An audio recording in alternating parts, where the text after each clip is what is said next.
They know how to actually end up talking about somebody that's bullied or bullying or whatever the case is. They know how to actually end up telling the schools that, listen, this child is a menace to society. They're a gangbanger, whatever the case is.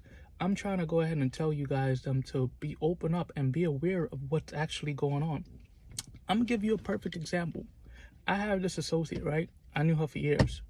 This young lady, she has a kid now, and her kid is struggling in school.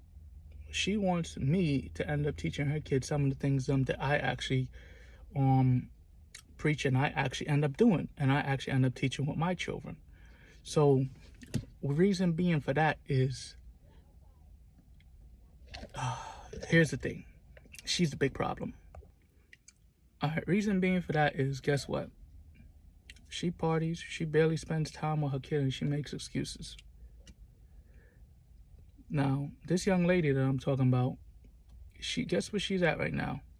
She's in Miami Carnival, enjoying her time, having all the free time and stuff like that. This girl parties, drinks, and all these other things, does all that hookah, whatever the case is.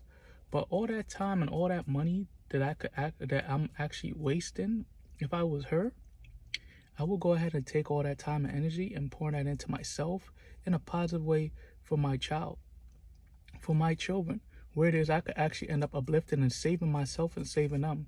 But yet she wants to go ahead and find me to be her solution.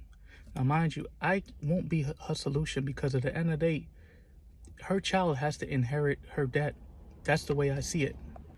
Her child has to inherit her debt. I will not be her solution, because at the end of the day, even if I do try to go ahead and save that child, guess what? That child has to go back to that same household. And that household is going to end up being the same type of mindset, where it is going to end up confusing this child. Where it is they actually end up seeing hope, a better way. It's like, I don't know if some of y'all ever read the book Rich Dad, Poor Dad. It's just basically like that. When one person has one mind and the other person has another mind, they will never end up being a proper solution to the person with the one-track negative mind. They will only end up seeing the ways of never taking accountability and having a narcissistic mindset and blaming society and blaming the system and blaming the universe or whatever the case may end up being. But at the same time, they're just a big at fault.